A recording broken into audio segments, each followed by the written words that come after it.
Welcome to another episode of Life in Focus, where we dive into the world of real estate through real-life experiences and insights from our guest. I'm your host, Ben Tate, and today we're joined again for her second time with Jessica. Welcome. Happy to be here. Thanks for having me. So in this episode, we're going to dive into, some real estate stuff, of course, but just, things that are more relative to what's going on right now. Obviously, post-storms, impacts with insurance and taxes and coastal living and expected increases to premiums and, all the fun stuff. And, obviously, you can't plan for storms per se. Obviously, we have hurricane season, but you never know how heavy or light of a season it's going to be. And, right. I know for some people, they're a little bit more cautious now on should they proceed with a purchase this year? Should I push it off for the one more year? Obviously, everyone says, I'm going to wait one more year until I get a house. And so we're going to dive into some insights and perspectives to give you guys a little bit more comfortability when you make this tough decision. But before we get into everything, I know some people already know you, but give us a quick intro of yourself and kind of what you've been doing since our last episode this time last year. Sure, yeah. So, Jessica Beggins Houston with Century 21 List with Beggins. I've been a real estate agent for 9 years now.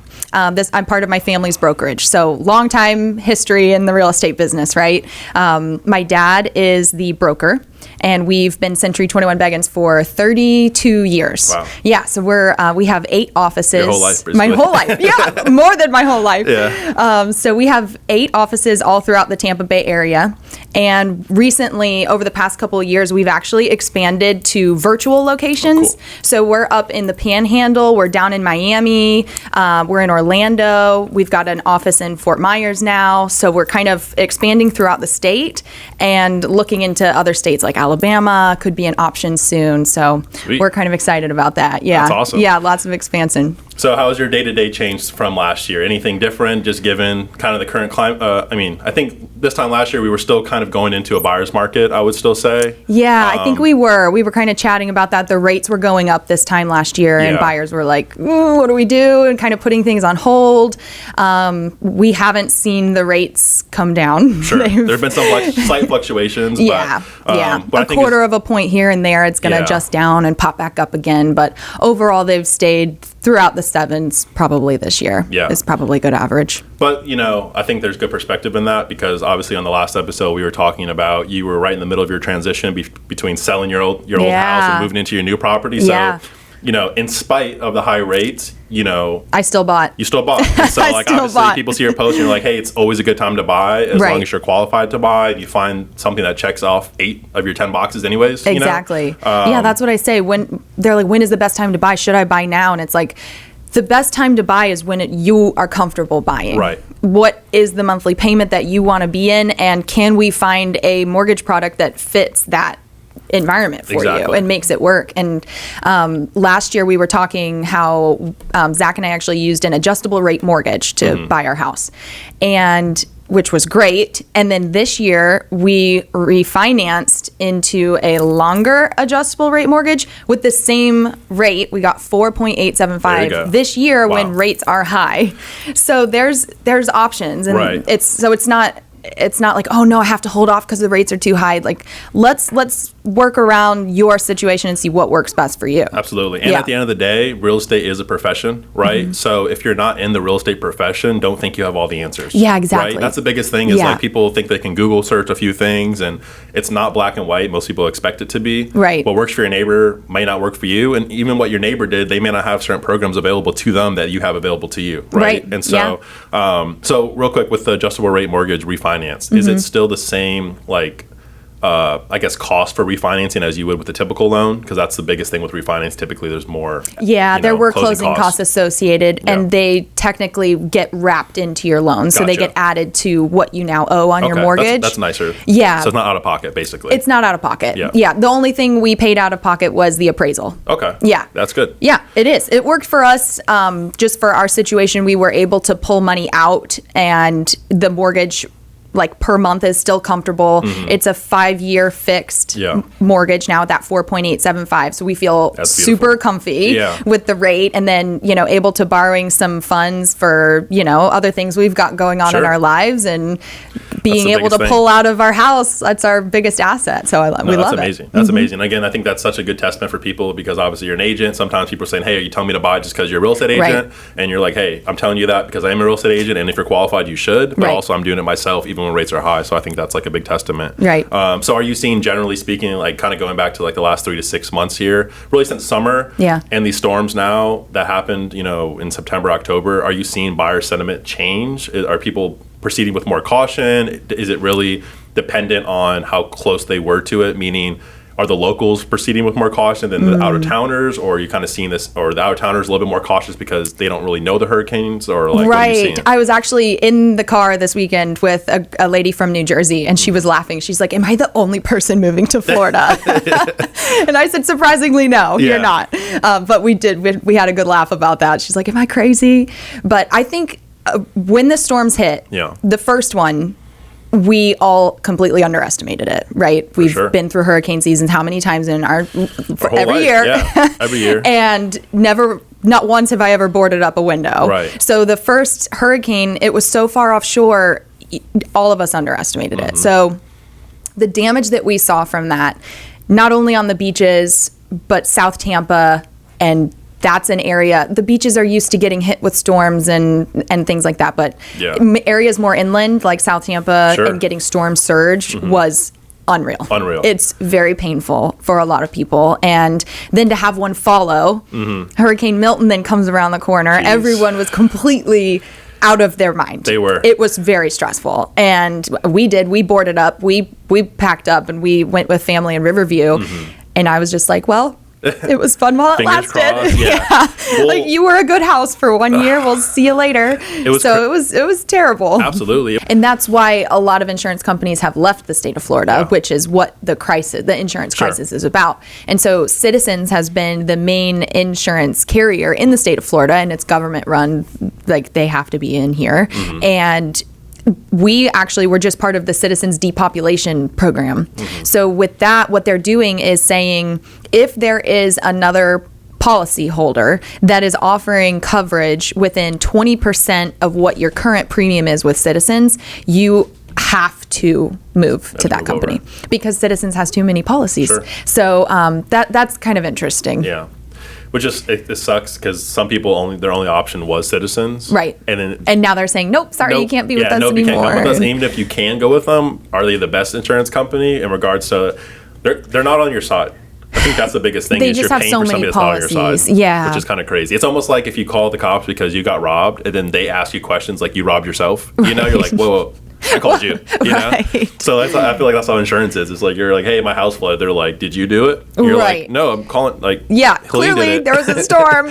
So it's just kind of crazy from that perspective. Right. But back to back to kind of like your day to day. Is there more caution from the buyers? Are there certain strategies that you're kind of changing up to kind of make them feel more comfortable? I think there was a little caution directly after the storms hit. That's when we felt like nobody was calling. The only thing they were calling on was because their house flooded or something happened and they needed help or something like that. Needed a place to go. But and emotions were very high, and people were considering taking completely lowball, not in their favor offers. Right. And they're like, should I just sign it? And I'm like, no, please don't sign this. Yeah. And they were like, I'm done with Florida. I'm done. I'm moving out. I want to sell the house. I don't care if it's land value only. And I'm just like, yeah. Like, let's take a breath. Let's just like calm down for a second. And it took probably 2.5 or 3 weeks. And I think emotions settled in. Reason rose. Yeah. They're like, okay, it's going to be fine. Yeah. Like, it is going to be okay. There's resources out there to help you. Let's start the remediation process. Let's chat with your insurance agent. What are you going to get from your payout? How can you use that moving forward? Just kind of, let's look at all of your options and then see what works best. But it took a couple weeks. Sure. Yeah. So what are you seeing right now with the deals you're working on in regards to people that did get flooded and they elected to sell their house? How does that work with insurance from what you understand in regards to, I'm assuming your payout's going to be a little different if you decide to sell as opposed to rebuilding. Right. They're not going to pay you X amount just for you to sell it and line your pocket. So like, what are you kind of seeing on that side Exactly. of things? I'm really only working with one person who is actually selling their house for lot value. The rest of my properties, I had 4 listings that were all damaged from the Really? storms. Yeah, I had geez. 2 of them flooded. One of them was in Apollo Beach. It got about 1.5 feet of water in it, and I thought that was high up anyways. Yeah. Like the house was high, and then Sure. to get 1.5 feet. And then I had another one actually that was in a flood zone X in Riverview, right off of the 301 exit from the crosstown, and it flooded because of rainwater, so only about an inch. So my one in Apollo Beach is renovating. Okay. And so they're going through the whole thing where the insurance adjuster comes into the house and they're taking down notes of what happened and how much it's going to be to fix it. And then they go back to your policy and they address, okay, what are your coverage here? I've seen the first initial paycheck has come out. Most people have at least some money to start the they're doing, like, remediation. the first 15, 20 grand to get you going. Yeah, Because exactly. obviously, if you don't do that soon, mold can grow in 72 hours. Now you have a bigger issue. They Right. don't, a lot of them don't reimburse for that. Right. Or if they do, it's going to be They on the want homeowner you side, to not on mitigate. the flood. Yeah. They want you to mitigate so that it doesn't get worse. Yeah, so it doesn't get to remediation. Yeah. Because even from a cost perspective, the cost to have somebody professionally come in and demo your house and do the dry out is the same cost as just the remediation. So, Oof. Yeah. you don't And you want have to be careful what you're spending too. Absolutely. And so that's the thing with what I'm seeing with whether or not they're selling for lot value or they are choosing to rebuild.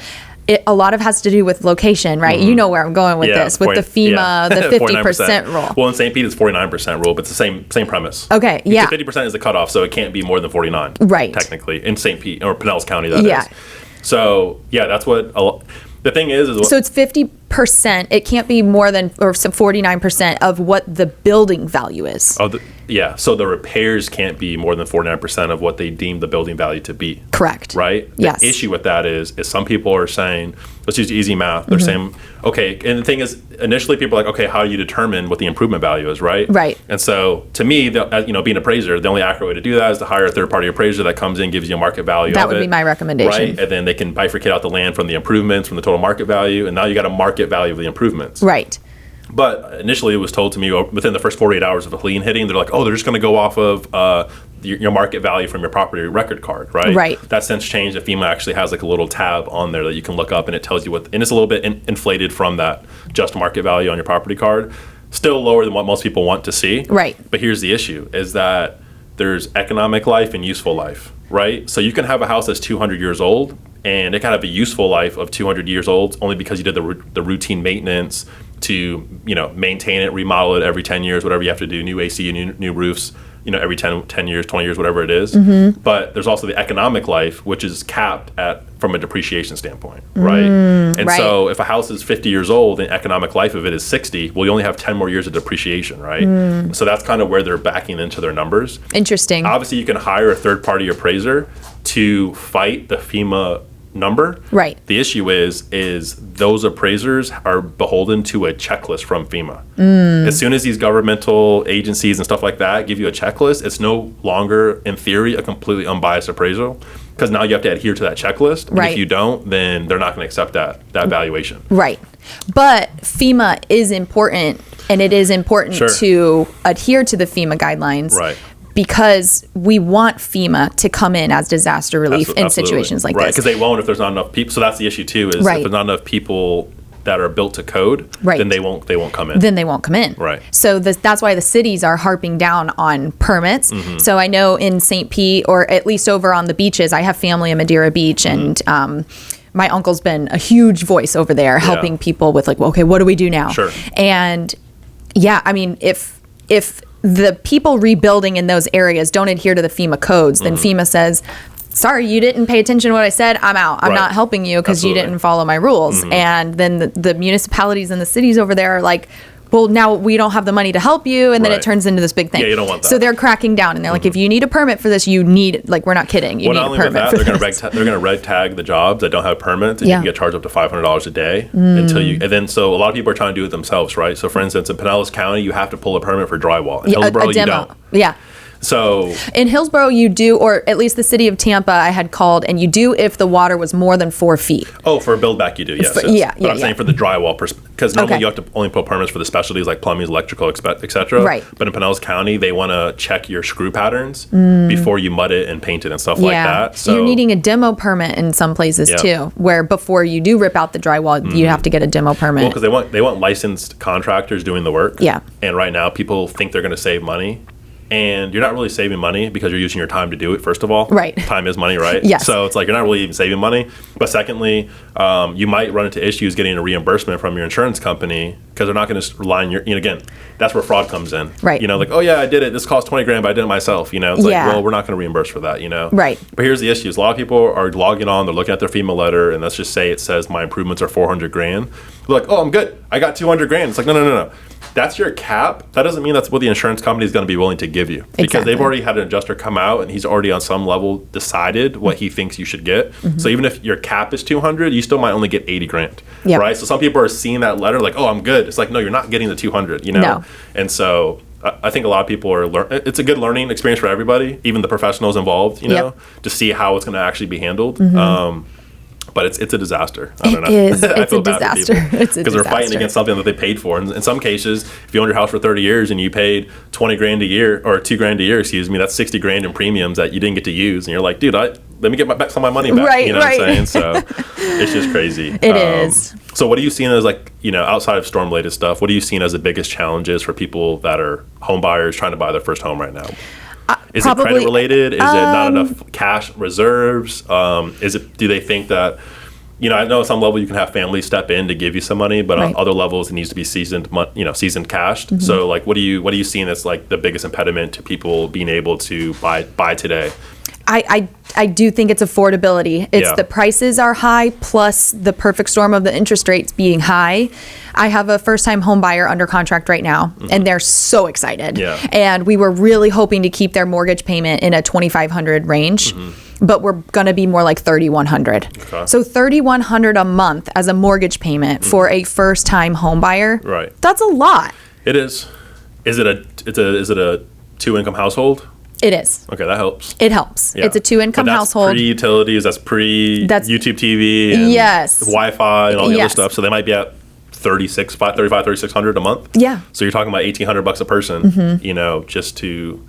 But at the end of It's the day, a lot compared to what it was a couple years ago, Right. but in reality, that is what it's taking It is. to buy a home these days. Yeah. And it's when you can be comfortable with that, it's good. Yeah. But that's probably the biggest hurdle, Right. is getting over what that monthly payment is when they're renting for $2,500 and they're like, dang. But then you think about it, Yeah. for an extra $500 a month, you're now earning equity on an asset. I was just going to say, if you're, even that example, if they wanted to be around 25, let's just say, and let's just say their bills all in with utilities, Wi-Fi, et cetera, is 35, that's an extra $1,000 a month, extra $12,000 a year. As long as appreciation outpaces $12,000 a year in that example, they're fine. Right. They're still winning. And we are seeing on average appreciations back between 4 and 6% per year. Yeah. So this house is $357. That's the purchase price. So you're better at math off the cuff than I am. But Sometimes easy numbers. what's 5% of $357? It would be, I don't even know. Can't do that in my head right now. If it was $400,000, that 15,000? 5%, I don't it'd be know. $20,000. Yeah. So yeah, probably So it is- 16,000, 17,000, somewhere in It's there. outpacing Yeah. the 12,000 Absolutely. extra that it is to be there. And that's only 1 year. That's only 1 year, and that's only this year with where the rates are too. Right. And again, too, is if you're going to hold this, I don't think if you're close to where your budget's at, and you think you're going to move within 3 years, then just don't buy that house. Right. But if it's well within your budget, then you shouldn't worry about if you're going to move next year or not. Right. But if it's already close and you're going to be like, this is like a very short time thing, but maybe don't buy. Per se, but at the same time, maybe buy, because in 3 years you could have 60, 70K in equity that outpaces, the extra money you spent up front, and or like you said, you can refinance into different mortgage packages that can That's save true. you the money as well. Yep. As the rates come down, you can refinance, and it will cost you a little bit that gets added into what you owe, but the equity that you're going to gain is going to make that up. So when you do go to sell your house, you're Yeah. going to forget that you ever refinanced, Yeah. and you're going to make money, and you're going to move on, and It'd be good. everything's good. Do you ever ask people, in passing or when it comes up, like why do you want to buy a house? Yeah. Do you ever think that's important? You know, because some people want to buy it because they think it's the next thing to do. Right. Or they're like, oh, I need more space. And it's like, well, you get more space renting a different place. So That's it's like, true. why are you buying it?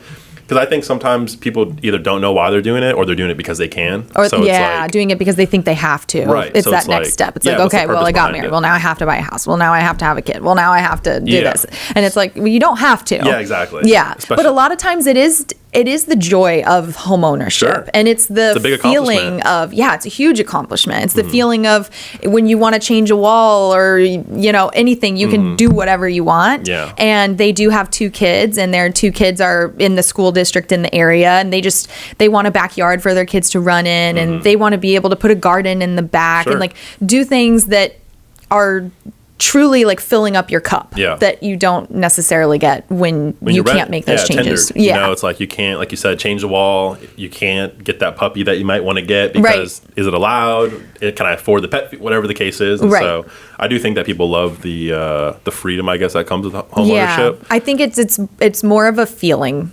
Yeah. Yeah. Which is, you know, important, but I always wonder that because, you know, again, some people do it like it's just like a thing to do this weekend, you know, like, oh, let me go see if I can buy a house just because they got bored and went on Zillow. Right, not knowing right. what's what type thing. A lot of times the first time home buyers, it's a very warm, fuzzy, like Sure. I'm so excited to own something and have joy and pride. And I think that's the good. majority of what gets them to that first step. Do you think that there's more people that could buy a house right now, but that simply aren't in that process because they haven't took the first step of getting pre-approved just to see where they're at? I think so. Because I always say, like, you can get, Because it feels scary. it is scary. It is, but there are a lot of ways where the seller is paying your closing costs, and you know, there's different loan programs that do have lower interest rates, or there's so much out there. There's different even locations that you buy in have different rules, or like census opportunities where there's lower down payment options if you do purchase in this area, Right. and so you never know what's know out there unless you until talk you to just get it somebody. started. And or if you talk to somebody too, they could say, listen, like, these 2 things are red flags. So you know what to focus on. Because I Yeah. always say, like, anything that you've accomplished in your life is because you decided to focus on it and Right. take time to, like, learn the thing to be better at the thing. So I just think that I think everyone inherently wants to self-improve. Yeah. They just don't know how or where to start. Even with the gym, it's like, I'm down to go to the gym, but like, what exercises do I do? Oh, I'm completely What workouts do I intimidated do? by the gym. I gotta get an app, and then I gotta like look at the app and try to learn for the first time.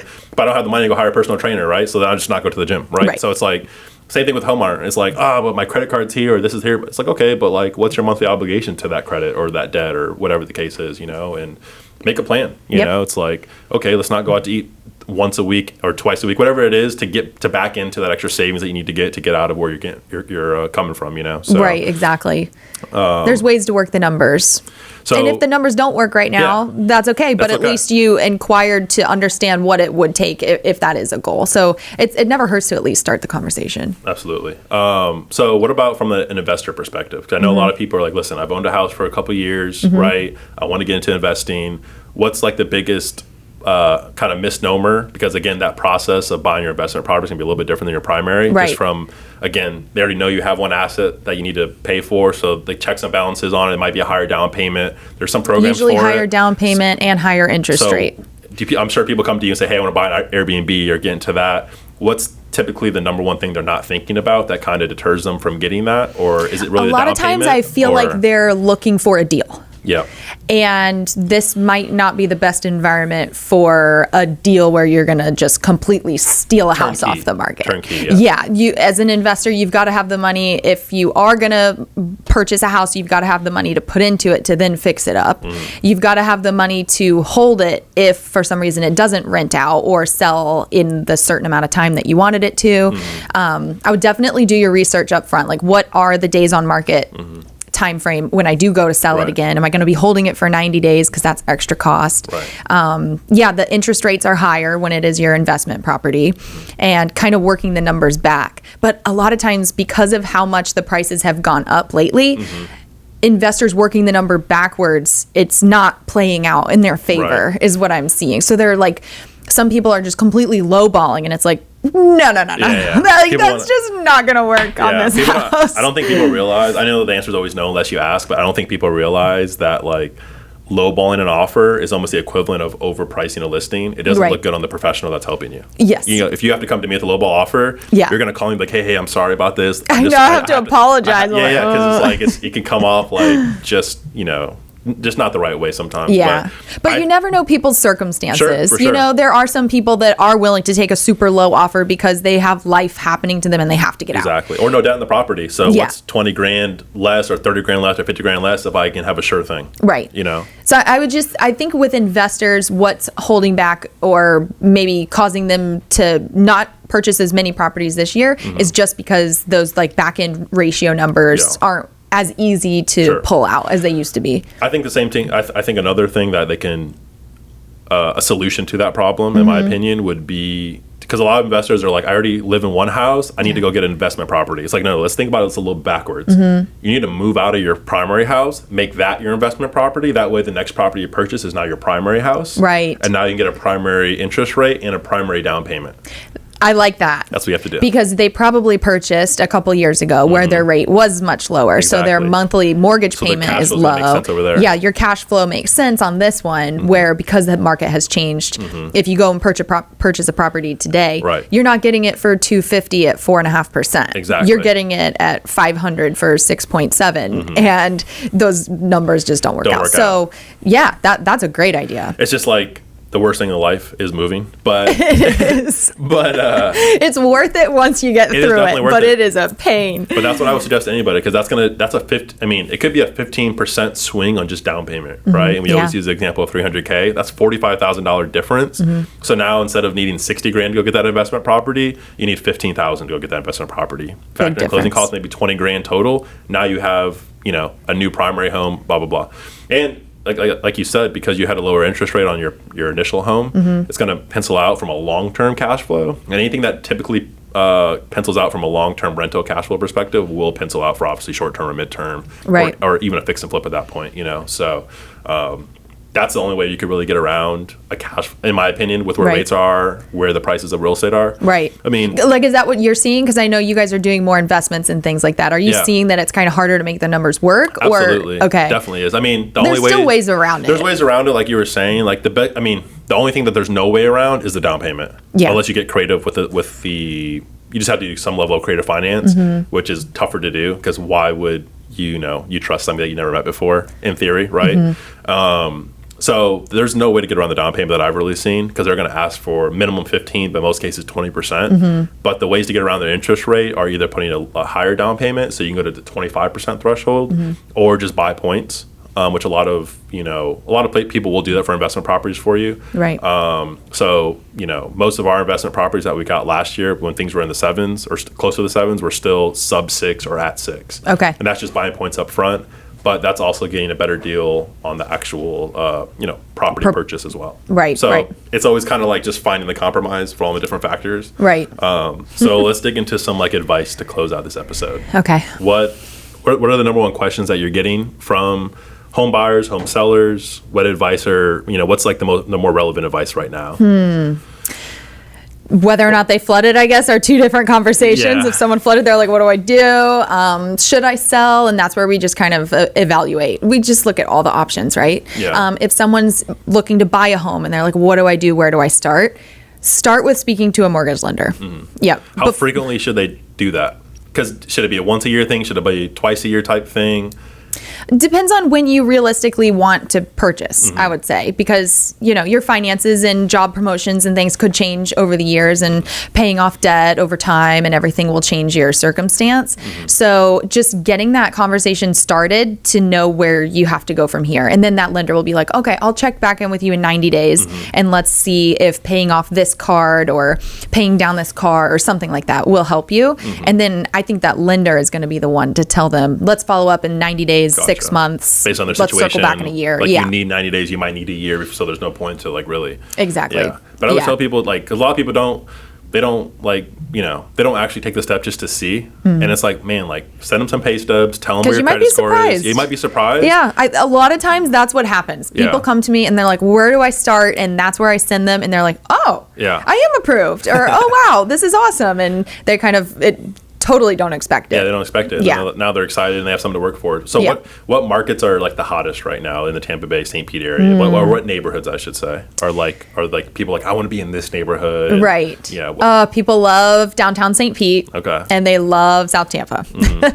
I think being south of Gandy and South Tampa is still affordable for first-time home buyers. I just helped some people actually buy a first home south of Gandy. Okay. 4 bedrooms, 2 bathrooms, Okay. like 1,200 square feet, Okay. 1 car garage, fully fenced, $365. Oh, wow. Okay. $365. That's awesome. Yeah, that's awesome. Seller paid all of their closing costs. Wow. They come to the table with $12,000, and they now own a house in South For Tampa. $12,000, they got the keys. For $12,000, they There you got the go. keys. See? That was their cash to close. So $12,000 plus inspections. Maybe they spent $1,000, been checking the sewer and doing Yeah. the home inspection. So we'll say $13,000. They bought a house. That's awesome. See, I love talking about these kind of numbers. 'Cause Yeah. Again, a 2-person real. It household, just that's happened. 500 a person for a Yes. year. That's it. Yes. You know, so it's like you have a tangible number, and it's like, oh, I can't say 500. It's like, okay, well, like at least you know like where to go. You know. Yes. But so just on that topic, what are a couple other of the lower cash needed to close deals that you've worked on this year? I've got another one under contract right now that's $357, and seller is not paying their closing costs. We got a good deal off the price. Okay. But $24,000. Wow. Okay. Is down payment. So they're doing a 5% down payment, Sure. which comes out to about $18,000. Okay. And then they're with their closing costs involved, and they are paying down their point a little points, bit to yeah. get their interest rate Sweet. a little bit more affordable. And their cash to close to buy a $357,000 house is going to be $24,000. Wow. Well, that's pretty good. Yeah. And when I met with her, we had coffee. We just spent an hour together. And I was like, okay, here's the process. Here's Yeah. what to expect financially, that kind of thing. If that's the first step that you want to take, that's good too. Yeah. Because I can point you to the right people and give you the right resources. But just, she was like, we have about $25,000 saved up that we can use to buy our first home. And I was like, That's all you need. that's all you need. That's awesome. That's all you need. So it's not this big giant 20%, you know. Sure. A lot of times with buying your first home, I would say a 3% down payment or 5% down payment are the most common. Yeah. Yeah. Yeah. And it's when you go to buy your second house that you see those 20% 20%. numbers. And that's why it's like, hey, just move the family over, make the first one your investment. Now you can go back and get that 3 to 5%. Yep. You know, probably 5, but still way better than 20. Yeah, You know. No, that's awesome. So I know, transition a little bit, I know this past year you've done some speaking engagements and probably got out of your comfort zone. Yes, you know, being very more of a much leader so. and a vocal leader. You know, how did that come about? Do you have more plans to do that next year? Is this going to be an annual thing at some of the conferences that you went to, or where do you want to take kind of your speaking Yeah, engagements? I'm actually so excited. I have another speaking gig in January. Okay. I'm flying out to Indiana and Okay. doing a 2-part session with a brokerage out there. Cool. So yeah, I'm super pumped. So it came about, I started speaking last October. So October 2023, Okay. Century 21 asked me to do a TED Talk style presentation. And I was like, I literally ignored that's the so email. daunting, yeah. It is so, I was like, this clearly wasn't meant for me. I was like, I don't know There's like a lot what's of going on Jessicas here. that probably just got Yeah, like somebody messed this up. So about 3 weeks later, I get another email and they're like, hey, just following up on this. Are you interested? And I was like, is this real? Yeah. So I bought a book, How to Deliver a TED Talk, and did Okay. the whole thing. And I totally pulled it off. I went up there all by myself for like 15 minutes That's a and lot. just like, a Full ton room, of people. hundreds of people, maybe 1,000 people. That's a lot. It was like 250 people. Okay, that's a lot of people. Yeah, but I was up there on stage all by myself, like all mic'd up. I was like, Yeah. okay, here we go. But yeah, it was so fun. I loved it. Yeah. I loved it. And then people in the audience were like, the one thing I took away from this conference was when that blonde girl was up on Yeah, stage. you're like, was it my hair? Was it what I said? Yeah. Yeah. that's So that awesome. was super fun. So that kind of led to some other opportunities. And I did a speaking opportunity at a marketing event where I touched on Instagram. And then Century 21 had a global conference in Las Vegas. Okay. And they asked me to do a 45-minute class about listings, like how to go on the listing appointment pretty much as a real estate agent. So give us a 90-second summary of that. It was basically a 2-part listing process Okay. where when I am going on a listing appointment, I go to the house and I take a preview of the property first. And really the goal of the preview is to mirror match and use sales skills to get to know the client. And I'm there to get to know the client more so than, price the house. Sure. And then setting that second appointment, now I've got a connection with the people and I can do my presentation and they're nodding and I'm getting the yes sets and like everything's vibing. Yeah. So I did a 45-minute presentation on like how to do that. Yeah. And then from that, I had a couple brokers and they were like, that was awesome. Yeah. Will you come do that at my brokerage? Yeah. So I flew out to Michigan in April. I went to Indiana this summer and did it for them. I've done it, I think, 3 times virtually. So a Raleigh company, I'm trying to think. I did Michigan virtually again. They had me back for like their state conference virtually. Jeez, yeah. It's just snowballing. So, yeah, it was snowballing. And then I just got a message to come out again in January and do it again. So yeah, it's a whole thing.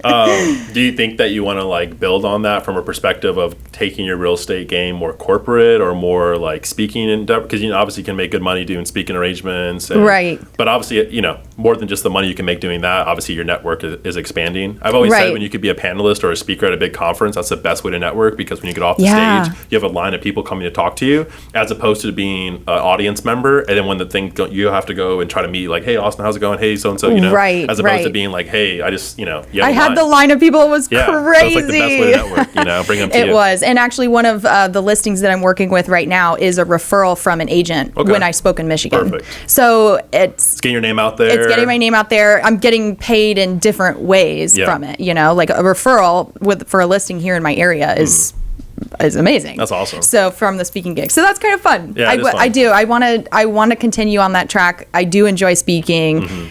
It just gives me so much energy, so much life. And it's good because it's like no matter how comfortable you get doing it, it's obviously outside of anybody's comfort zone to be in front of hundreds of people you'd never met before. Right. And it's like, and trying to make them laugh. On my leg, like what's going, it's like, trying to be funny, make it like, that TED Talk book said you have to make them laugh at least once a minute. And I was like, now I'm a stand-up comedy. Like, okay.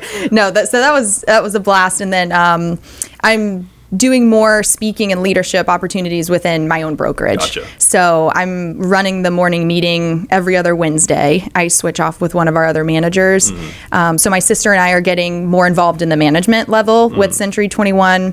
And we're actually doing a leadership course through our parent company. Okay. So we're in a course with maybe 40 other students that are also kind of successors to their broker. Okay. So we're learning from them and doing finance work and like all the things, all the back end things that as a realtor we don't do. Yeah, I was going to say, you don't do it, people don't even think you're doing it. You know? So that's awesome. Yeah, so my sister and I are kind of stepping into new roles within our company. And so I think the speaking nationally and speaking in the global Century 21 organization is kind of bringing that back to our home group. And they're like finding respect and credibility, and I'm not just the broker's daughter. I'm like, okay, I've worked it, I've earned it, I've like worked really hard to do the business I've done, and kind of being recognized throughout the brand is exciting. And so I mean, to be able to teach something means that you've mastered it to some degree, and so I think that's obviously, you can't, I like no matter to say who that I feel like I'm always learning every day, but I guess I've done it enough times where I can just at least to teach somebody, it takes a certain level of understanding, and obviously no matter who you know or who you're related to, they can't give you that. That's you. That's the work that you've done, So that's the thing. People don't understand how hard it is to be a real estate agent. I know they always said the stat, 80% of real estate agents won't be in 3 years because of all the turnover and stuff. And, finding ways to adapt with the market, finding ways to adapt with a hurricane, increase, your professional footprint with these speaking engagements and the networking events. It's all the other things. People just think it's a laptop on the couch and you work at home and you get to drink have Starbucks your show all day on while you do it. And you just get in the car to go to Starbucks and listing appointments. But obviously, the more you can add to your toolbox, the more success you're going to have, and it's going to come in different ways too. So that's awesome. Yeah, it's exciting. So, are there any new developments or projects you're excited about, whether it's with clients or yourself? Yeah, actually, I'm glad that you asked this because there are a couple ones. There's a new project that is getting started in Apollo Beach, waterfront. Okay. Surprise, surprise! Even though hurricanes came, we're still building a new waterfront community. It's a piece of land in Apollo Beach that's been undeveloped forever. Wow. And there are now so my dad is the broker, and we've partnered with another brokerage, and the two of us are kind of working this together. And there's going to be, I I have a website on it. It's maybe about 46 lots, and they're going to be estate lots, and it's going to be a gated neighborhood. The lots are going up for sale now. They're taking reservations. Okay. How much are like the average lot in there? Or they're starting around 650, and then the closer you get to the point, they're going to be like 1 or 2 million. So the closer you get to the view of both downtown St. Pete and downtown Tampa, those are going to be the more expensive. Yeah. Okay. So the lot on average, they're probably going to be, around 800 for the lot, and then we have 2 builders already set with different plans. Sure. Yeah. So Makes it's going to be super exciting. Be nice. Yeah. And those would be good, obviously, commissions on selling those houses, and just, again, attaching yourself to cool projects always helps too. Cool projects, cool people get involved with stuff like that. So that's a good one. I'm working with a builder called Livistona Homes, and they're doing a new townhome project in Tampa Heights, and there's going to be 8 units, and they'll all have rooftops. I'm super pumped. Yeah. Cool. So they've asked me to be a part of it just because of my social media. Sure. They like what I do, and they want to market their projects. So I was like, let's go. It's really exciting. Then my uncle over on the beaches, he lives in Madeira Beach. There's a new development over there, and it's actually a Marriott Autograph hotel. Okay. That is a condo hotel. Okay. Yep. So you can buy a unit, you can live in it for up to 90 days a year, but then the rental aspect actually gets managed by Marriott. Yeah. So it's super cool, nice. and it's got to fly over to the beach. So that's nice. It's super exciting. Nice. Okay. So yeah, we've got those are some big ones. Lots of good developments. That means 2025 is going to be a big year. So it will. I'll be interested to hear like the progress of that. So I guess to just some final thoughts, is there anything you want to share with people listening or watching that either might feel uncertain with either getting into real estate as a real estate agent, or again as a purchaser or as an investor? What's kind of just like some final thoughts you have on just feeling more comfortable with real estate in general? Is it just reach out to a professional and I'd say this is a great place to start. Yeah. Listening to this and listening to you and your podcast and all the people that you have on, because you're doing this from your personal experience and bringing on others that are doing it themselves, and just giving away all the tidbits and information. What we've learned thus far. Right? So this is a great place to get started. And then, if it is a journey that you want to take to either be a realtor, you've got tons of resources to reach out to and ask how to get started. And then if you do want to buy a house, same thing. Just kind of, don't be worried to get that conversation started, and just see what it takes. Yep. I think because a lot of the times it's less than what you think, and sometimes we in our heads make it so much of a bigger issue than it may be. And once your questions start getting answered, the more comfortable you feel moving forward. Exactly. So just kind of getting those conversations started is all, and then it leads you to more resources. Exactly. That sounds good, because I know a lot of people, they love to flip through Zillow on their couch and stuff, and it's like that's all well and good to some degree, but if you have a conversation prior to doing that, you're going to have a lot more a more productive flip through of Zillow. It's more fun to flip through when okay, I can do this. I can actually buy this one. Or and then you look for, you might say, listen, you might be, you talk to a lender, they say, hey, you can afford $400,000, but that's if it's in flood zone X, or flood insurance is not required, or if there's no HOA or all these other things that could add to you not being approved on a monthly basis. So again, you won't know these things unless you have that conversation. But I appreciate you taking the time to come back here, and obviously we'll have you on as many times as you Thanks can come on. Thanks for having me back. Yeah, absolutely. And like you said, hopefully somebody learned something from it. And if you haven't subscribed, please do, and leave a comment, ask a question, and we'll try to address it in the next episode. Appreciate it. Thank you.